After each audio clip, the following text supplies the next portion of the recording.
for somebody to say that I can't fight, like the records speak for themselves. I'm a 9-time world champion, 2-time Olympic champ. And you don't just get there by looking good. I know I look good, but you don't get there just by looking good. You gotta fight. You gotta know how to fight and beat girls who are 6'2" and you only 5'8". Claressa, I saw, of course, that you will be transitioning into MMA. Yes. From a training standpoint, just talk about how you prepared yourself for that, because I saw some video of you sparring with Cyborg. So how do you make this transition when you've been, using your hands and then suddenly your feet are in play? Um.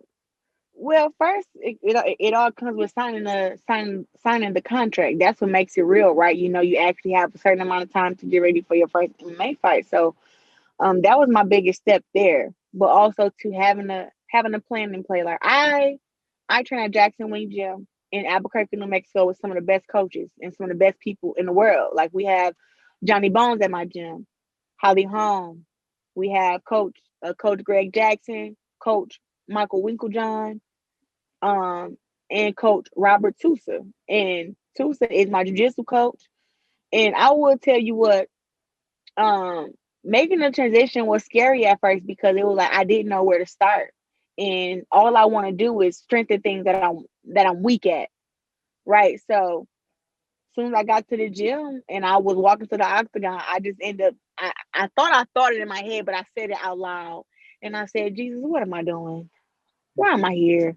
And then one of the coaches in front of me saw me. He said, Clarissa is going to be okay. And I was like, what are you talking about? He was like, you just said, Jesus, why are you here? And I was like, I'm like I'm like so out of it that I'm talking out loud and I'm thinking it in my head. And it just came out. So we all got in the ring collectively and they said, so what have you worked on? And what do you want to work on? Like, what do you know? And I said, I don't know nothing about being on the ground. Never been there, never had a street fight there. I don't know nothing about it. And they said, so is that something you're scared of? I was like, I'm terrified.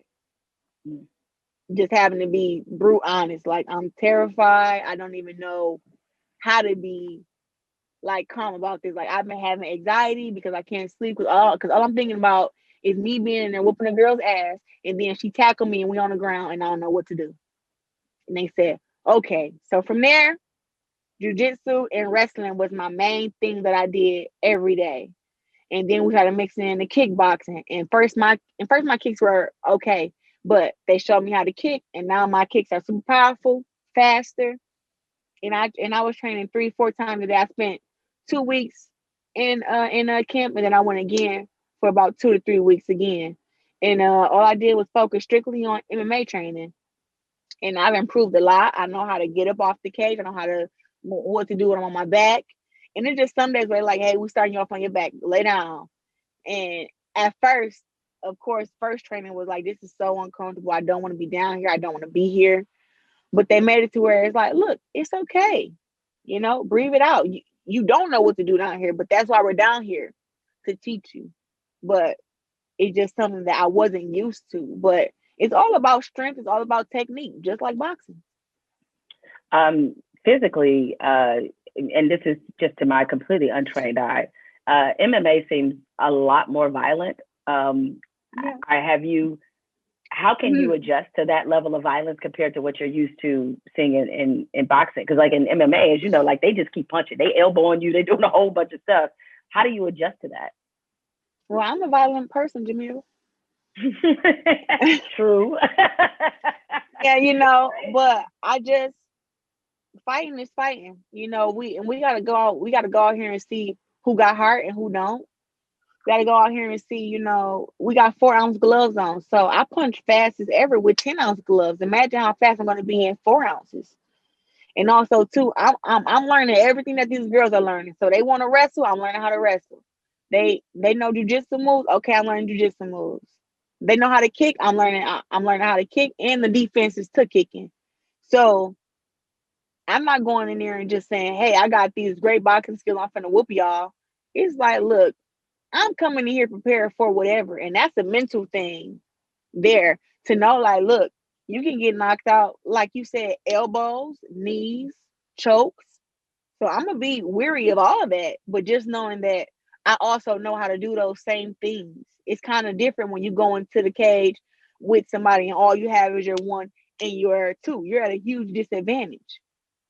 I'm putting myself at a great advantage because I'm digging into everything that I don't know, and I'm really getting strong in those.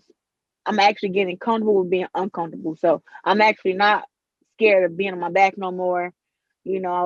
I'm not scared of getting put in the chokehold. They showed me how to stay calm and work my way out of it.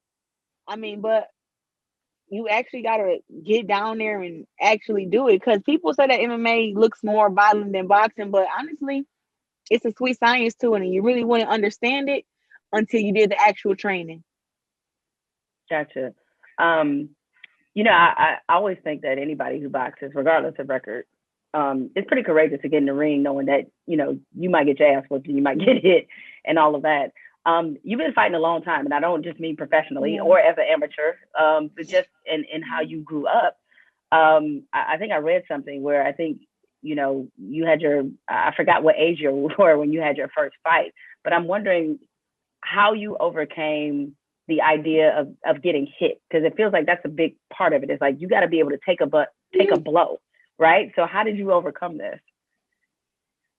Um, the first time I sparred, I actually got hit in the face with a right hand at first. It wasn't a jab, it was a right hand. I hit the nose and my eyes watered. And after my eyes watered, I just went to work. I was throwing the 1-2 as hard as I could. And that's what kind of got me over it. It was like, you have to learn, like, hey, people are going to hit you, but as long as you hit them back, it makes you feel better. That's kind of what I learned in boxing. So it wasn't I wasn't worried about getting hit because I had seen so many other guys spar and get hit, but I didn't know what it felt like until I actually got hit. And now after all these years, it's just like a punch is a punch. And somebody hit me once, I'm gonna set them up and get them back with three of those hard punches. So it's not really something that I think about, but it was, it did hurt me pretty bad when I got hit the first time. It's like my nose watered, my eyes got watery, and I was like, and I had to, but um it also brought attention to my anger issues that I also had at that age, and boxing taught me how to control them. At first, the first couple times I spar, I got hit with a few more big shots, and when I got hit with a hard shot, I always thought to myself, "Don't be hitting me like that." So I always hit people back, and it made me feel better when I would get my lick back. But um, I learned how to control my anger more, because somebody hit you with a big shot, sometimes it'll wobble you. So you can't go all crazy or else you'll get knocked out.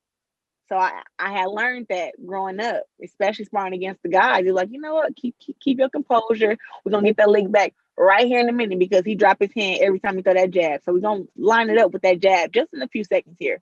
But we gotta make sure we got our legs first. Right. So it's really a thinking game, and I had to think a lot more because uh, I wasn't stronger than the guys at my gym. Was I faster? I was blessed with speed, thank God, but I definitely wasn't.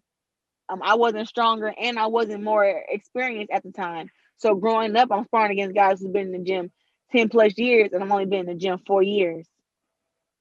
So it was like I had to learn certain things and pick up on certain things, and keep being taught. But the experience came from boxing against them, those guys who had already had 100 fights, and I only had 10 fights. I'm sparring against guys who got 100 fights and I only got 10 fights.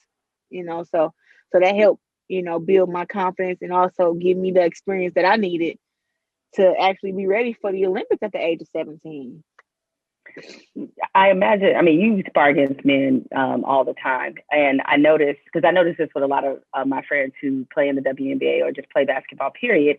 And it's always some dude that's on the couch that ain't did shit in years that want to tell a woman that they can beat them, that they can, like, I'll post you up. It's like, bro, you can't even make it from your couch to the refrigerator, but you could post somebody up. So Yeah. I'm just going to assume that there is probably mostly on social media, because I doubt anybody would say this to your face, that you have a Yeah. contingent of men who actually think that they can beat you. right? In a fight. Yeah, yeah. How do you respond to those dudes who don't know how to fight or only used to street fighting and they don't understand like that street fight ain't what you it's not the same as boxing somebody who does it for real. Like you'll get your ass whooped like a lot, you know?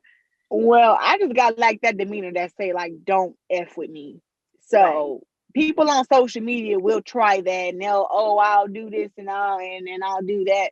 And I always tell people like, trust me, you not want to try me because I'm really the girl who can really spar you though. You know, up from the weight classes to 140 to 200 pounds. I can get in there with you and give you some great work. You know, like some of that work to where you go home and you be looking at your girl like, look, you can't take no boxing classes because you may get good like her. Right. So I'm really like that. And I always train, I'm always in shape. So I don't really get that in person, but online or up on social media, I don't get that I can't fight.